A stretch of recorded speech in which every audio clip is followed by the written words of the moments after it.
পাকিস্তানকে মানচিত্র থেকে মুছে ফেলার ঘোষণা দিয়েছে ভারতের সেনাপ্রধান। পাশাপাশি ইরানের শীর্ষ নেতা হত্যার দায় ট্রাম্পকে কি বার্তা দিল? ইরানের মসজিদে, বিভিন্ন জায়গায়, শিক্ষা প্রতিষ্ঠানে এবার নেমে এসছে হাজারো কমান্ডো। তাদের উদ্দেশ্য কি ঘটতে যাচ্ছে ইরানে?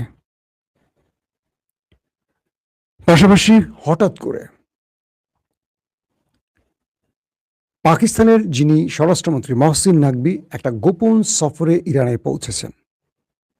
কি ঘটতে যাচ্ছে পাকিস্তান এবং ইরানের মধ্যে? অন্যদিকে আরব আমিরাতের রাষ্ট্রপ্রধানকে ফোন করলেন ভ্লাদিমির পুতিন। ইরান ইস্যুতে পুতিন কি বলল আরব আমিরাতকে? দর্শক, পাশাপাশি সবচেয়ে গুরুত্বপূর্ণ যে খবর সেটি হলো আমেরিকা ইসরায়েল বড় যুদ্ধের প্রস্তুতি সম্পন্ন করেছে, যে কোনো সময় আক্রমণ। চলুন এই খবরগুলো আপনাদের একটা একটা করে দেবার চেষ্টা করছি। আরো অনেকগুলো খবর থাকবে আমাদের লাইভ সেশনে। বুনিয়ানুম মারসুস আর অপারেশন সিঁদুর, এই দুটো পাকিস্তান এবং ভারতকে দুটো পরিচয় দিয়েছে। ভারত পেহেলগাঁর ঘটনার পর পাকিস্তানের প্রতিশোধ নেবার জন্য একেবারে মহা ধুমধাম করে নেমেছিল, কয়েক মাস প্রস্তুতি নিয়েছিল। চুপ করে পুরো বিষয়টি দেখছিল পাকিস্তান, কিছু বলছিল না। এরপর ভারত স্ট্রাইক চালায় পাকিস্তানের উপর। প্রথম স্ট্রাইকে MiG-29, রাফায়েল এবং আরো কয়েকটি সংস্কারের যুদ্ধ বিমান ব্যবহার করে।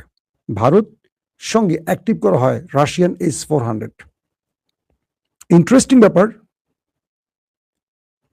ভারত কয়েক মাস প্রস্তুতি নিয়ে যে আয়োজন করে পাকিস্তানের উপর ঝাঁপিয়ে পড়ে, যখনই পাকিস্তান আকাশে F-16, J-10C, সাবমেরিন থান্ডার মাঠে নামালো, হঠাৎ করে আমরা দেখলাম ভারত একটার পর একটা দুর্ঘটনার মধ্যে পড়লো। তাদের প্রায় 7টা বিমান মাটিতে লুটিয়ে পড়লো, এর মধ্যে 4 থেকে 5টি নাকি ফ্রান্সের রাফায়েল, এবং ট্রাম্পের মুখে বলা হয়েছে 7টি বিমানের কথা। এবং তাদের ব্রাহ্মস মিসাইল স্টোরেজ, কাশ্মীর সীমান্ত কয়েকটি এলাকা এত বেশি ম্যাসিভ আকারে পাকিস্তান ঢুকে গিয়ে সেই দেশটির ভেতরে তারা 3 প্রজন্মের যুদ্ধ বিমান দিয়ে তাণ্ডব চালিয়ে আসে যে ভারত অল্প সময়ের মধ্যে ট্রাম্পকে ফোন দিয়ে বলে, প্লিজ যুদ্ধ বন্ধ করুন, পাকিস্তান তো আমাদের শেষ করে ফেলছে, তামা করে ফেলছে পাকিস্তান। সেই পাকিস্তান বলছে, সেই ভারত পাকিস্তানকে বলছে মানচিত্র থেকে মুছে ফেলবে। এটা হাসবো না কাঁদবো? আসেন সবাই মিলে পিনাকিদার প্রোগ্রামে ঘোড়া হাসে দেখবেন। আমার একটা ঘোড়ার ছবি লাগবে হাসার জন্য। এই কমেন্ট আসা শুরু করবে ভারতের না, আকাটা গরু, বুঝছেন না? এখন মুসলিম সেজে আমাকে উল্টাপাল্টা কমেন্ট শুরু করবে। আসো ভাইয়া, আসো আসো, তোমরা আসো, আমি দেখতে চাই। তোমরা থাকো বলি তো আমি মজা পাই কথা বলে। মজার বিষয়টি কি ঘটলো জানেন? তাদের সেনাপ্রধান বলছে যে পাকিস্তান নাকি তাদের দেশের মধ্যে সন্ত্রাসী কর্মকাণ্ড করছে, অথচ প্রতিদিন পাকিস্তানে বিভিন্ন সন্ত্রাসী গোষ্ঠী অ্যাটাক করছে এবং এদের প্রত্যেকের শিকড় ওই দেশটির কাছে। কালকেও তেহরিকে তালেবান নামক একটি জঙ্গি সংগঠন পাকিস্তানে অ্যাটাক করে প্রায় 8 জন থেকে 10 জন সামরিক সদস্য, পাকিস্তানের সেনাবাহিনীর সদস্য হত্যা করেছে। আজকে আফগান বাহিনী পাকিস্তানের সেনা চৌকিতে হামলা করেছে। প্রত্যেকটির ইন্ধনদাতা, রসদদাতা, পরিকল্পক ওই একটি দেশ,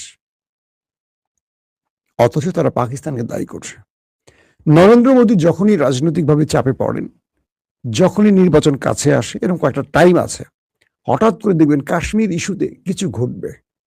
এই ইস্যুটাকে নরেন্দ্র মোদী উপজীব্য করবেন এবং নির্বাচনে জিতবেন। বাংলাদেশে যেমন শেখ হাসিনা নির্বাচনের আগে বা বড় কোনো ঘটনার আগে বিএনপি এবং জামাতকে জঙ্গি বানাতে পছন্দ করত, নিজেরা কিছু ঘটাবে। মনিরুল, তারপরে মেহেদি ছিল, মেহেদির খবর এখন জানেন না অনেকে, হয়তো খুব দুষ্ট পুলিশ ছিল। মনিরুল একটা ছিল নাম পরিচয়হীন, আর ছিল আমাদের হারুন, বাটপার, বিপ্লব। এরা হাসিনার কাছে প্রিয় হয়েছে। অযোগ্য লোকগুলো, এই দুষ্ট লোকগুলো প্রিয় হয়েছে কেন?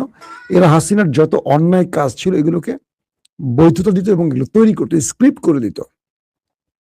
এভাবে বিএনপি এবং জামাতকে গত 15 বছর ধরে জঙ্গি বানাতো এই পুলিশগুলি। এখন তারা বলে আমরা আসলে চাকরি করেছি, আমাদের তো হাসিনা করিয়েছে। ফাইজলামির এটা শেষ আছে। তো সেই ভারত পাকিস্তানকে এখন বলছে মানচিত্র থেকে মুছে ফেলবে, যারা মাত্র কয়েক ঘন্টায় পাকিস্তানের কাছে ধোলাই খেয়ে ঘরে ঢুকে গেছে। আসলে ঘটনাটা কি?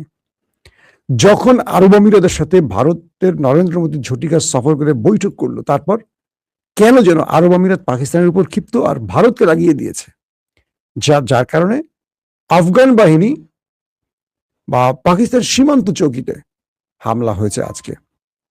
পাকিস্তানকে আবারও টালমাটাল করতে চায় যাতে পাকিস্তান ইরান ইস্যুতে কোনো সিদ্ধান্ত নিতে না পারে।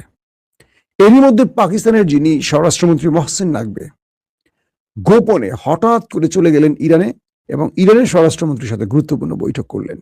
কিছু গণমাধ্যমে খবর চলে এসছে, বলা হচ্ছে ইরানে পাকিস্তানের কি মিশন বা ইরান পাকিস্তানের মিশনটা কি মূলত।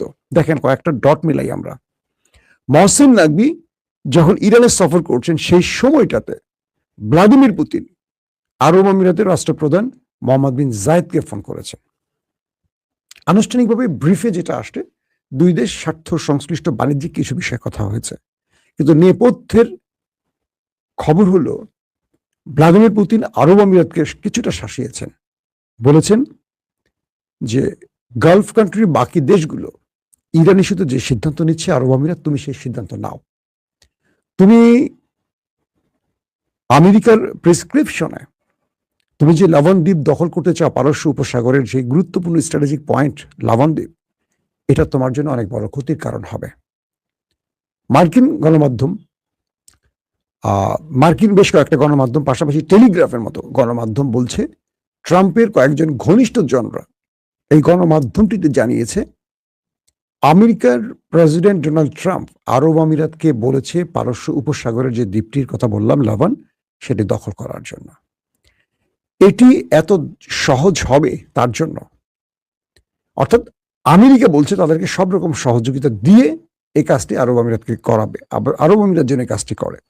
তো বলা হচ্ছে এই বিষয়টিও পুতিনের টেলিফোন আলাপের অংশ ছিল এবং আরব আমিরাতকে ইরান বিরোধিতা থেকে সরে আসার জন্য চাপ দিচ্ছে পুতিন, এটিও বলা হচ্ছে কিছু কিছু গণমাধ্যমে। ইন্টারেস্টিং ব্যাপার হলো আরব আমিরাত ট্রাম্পের আর ইসরায়েলের কোর্টে বসে ইরানের বিরুদ্ধে গুটি চালছে। তো আরব আমিরাত থেকে যখনই নরেন্দ্র মোদী ভারতে ফিরে গেলেন, তখনই আবার পাকিস্তান সীমান্তে উত্তেজনা বেড়ে গেল। সেনাপ্রধান হট কথা বলা শুরু করলেন, যিনি নিজেই যুদ্ধে লেজ গুটিয়ে পালিয়েছিলেন। পাকিস্তান শুধু একটি বাক্য বলেছে ভারতকে, তুমি আসো, তোমার জন্য আমরা অপেক্ষা করছি, বাট আমরা বুনিয়ানু মার্সুস তোমাদের জন্য কন্টিনিউ করব। ভারত বলছে, ভারতের সেনাপ্রধান বলছে অপারেশন সিঁদুর শেষ হয়নি। পাকিস্তান বলছে আসো, বুনিয়ানু মার্সুসও শেষ হয়নি, তোমার জন্য ওয়েট করছে। আর কি বলা লাগে। তো এই পরিস্থিতিতে পাকিস্তানকে বেকায়দায় ফেলতে, যেহেতু পাকিস্তান এই মুহূর্তে ইরানকে বিভিন্ন ফর্মেটে সহযোগিতা করছে, এবং জানেন যে লিন্ডসে গ্রাহাম ইসরায়েলি মদতপুষ্ট মার্কিন একজন গুরুত্বপূর্ণ পলিটিশিয়ান, সেই লিন্ডসে গ্রাহাম তিনি পাকিস্তানের বিরুদ্ধে বেশ ভৎসনা করছেন এবং বলছেন পাকিস্তানকে সাহায্য করার জন্য, কারণ পাকিস্তান ইরানকে সহযোগিতা করছে, পাকিস্তান ইরানের বিমানকে আশ্রয় দিচ্ছে, ব্লা ব্লা ব্লা। এবং তিনি বলছেন পাকিস্তান দুই নৌকায় পা দিয়েছে, কখনো আমেরিকা কখনো ইরান, অথচ এই কাজটি আমেরিকা পাকিস্তানের পা ধরে করিয়েছে, যুদ্ধবিরতি। এই পরিস্থিতিতে মহসিন নাকভির সাথে ইরানের যে গুরুত্বপূর্ণ বৈঠক, এই বৈঠকটি অনেক ইস্যুর সমাধান হবে বা অনেক কিছুর হতে পারে। কিরকম? আগামী কয়েক ঘন্টা বা আগামী কয়েকটা দিনের মধ্যে আবারও একটা মহাযুদ্ধ প্রলয় বাঁচতে পারে। সেই খানে পাকিস্তানের ভূমিকা কি হবে, বা ইরান পাকিস্তানের সাথে কি কি বিষয় চাচ্ছে, অথবা আমেরিকা পাকিস্তানকে জরুরি ভিত্তিতে পাঠালো কিনা কোনো মেসেজ দেওয়ার জন্য, এই বিষয়গুলো কিন্তু পাকিস্তানের সফরের আলোচনার বিষয় ছিল। কিন্তু দেখেন দুষ্টগুলো কি বলছে আর বাইরের প্রচার হচ্ছে কি।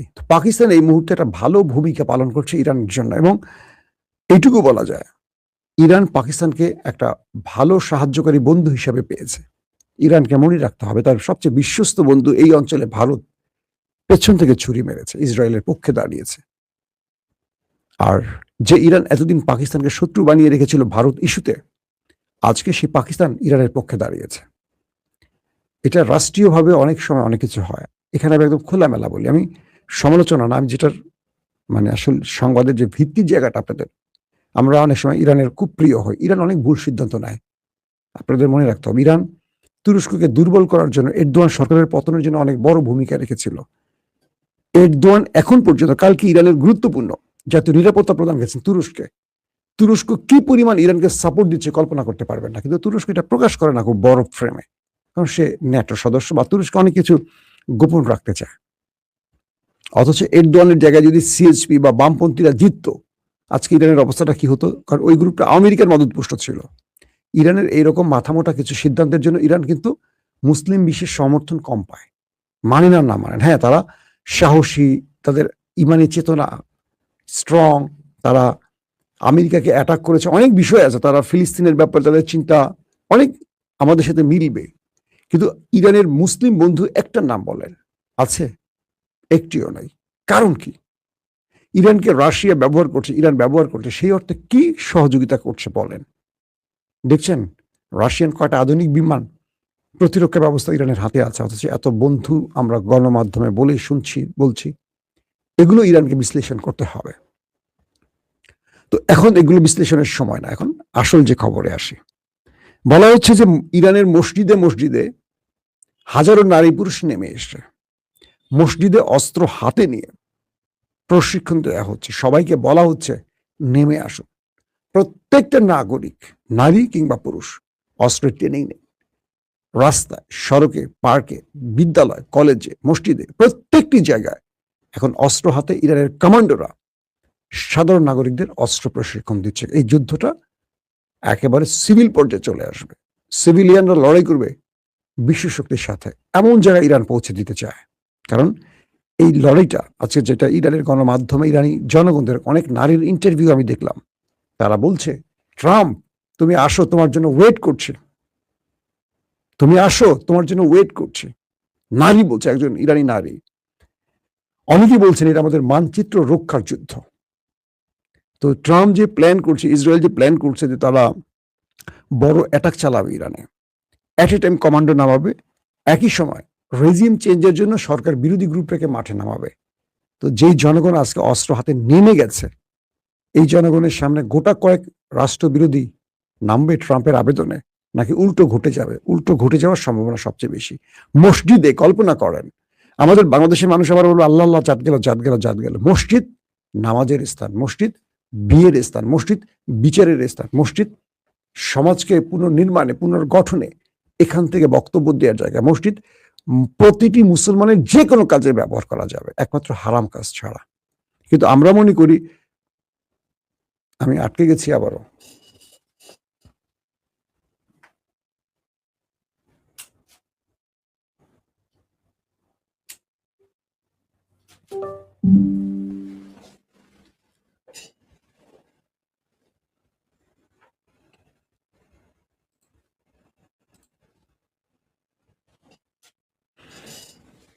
আমি যখন আটকে গেছি তখন আমার মুখটা দেখার মতো ছিল, খেয়াল করছেন আপনারা? ওরে বাবা রে বাবা, নিজে তো ভয় পেয়ে গেছি, এটা কি আমি না অন্য কেউ? তো মসজিদ হলো এমন একটি জায়গা, আমরা মনে করি মসজিদে উজু করে ঢুকবেন, নামাজ পড়েন, এখানে দুনিয়ার কোনো কথা বলা যাবে না। আল্লাহ রাসূল মসজিদ থেকে বিচার করতেন। আমরা মসজিদে বিয়ের কাজটা করি না, দেখেন আপনারা, সেটা দুনিয়ার কাজ না? তো ইরান সেই মসজিদের পুরো কাজটা লাগাচ্ছে, প্রতিটা মসজিদে একদম রাইফেল হাতে নিয়ে আসছে কমান্ডোরা, জনগণকে সবাইকে উদ্বুদ্ধ করছে, সবাই যেন তার আত্মরক্ষায় নিজের ট্রেনিংটা সেরে নিতে পারে। ইরান কোন লেভেলে নেমে গেছে বুঝতে পারছেন দর্শক? পাশাপাশি আরো কিছু খবর আছে এরকম যে ট্রাম্প, এই খবরটি আমার সোশ্যাল মিডিয়া এটা দেওয়া নিরাপদ না, ইরানের শীর্ষ নেতার হত্যার প্রতিশোধ শীর্ষ নেতা চায় ইরান, সেই শীর্ষ নেতাকে ডোনাল্ড ট্রাম্প। এটির জন্য কোনো পুরস্কার ঘোষণা করা হয়েছে এমন কিছু খবর আমাদের কাছে আসছে। পাশাপাশি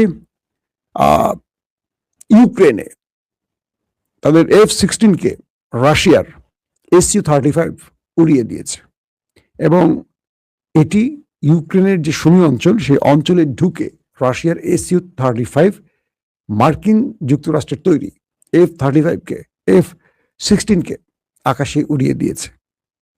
বলা হচ্ছে যে এই রাশিয়ান চতুর্থ প্রজন্মের যুদ্ধ বিমানটি আকাশ থেকে আকাশে অ্যাটাকে খুব পারফেক্টলি থ্রো করতে পারে, এবং এই খবরটি আমেরিকার জন্য আবারও একটু কষ্টের হয়ে গেল, কারণ ইরান সাম্প্রতিক সময় মার্কিন 50-এর অধিক যুদ্ধ বিমান বা এয়ারক্রাফট ধ্বংস করেছে।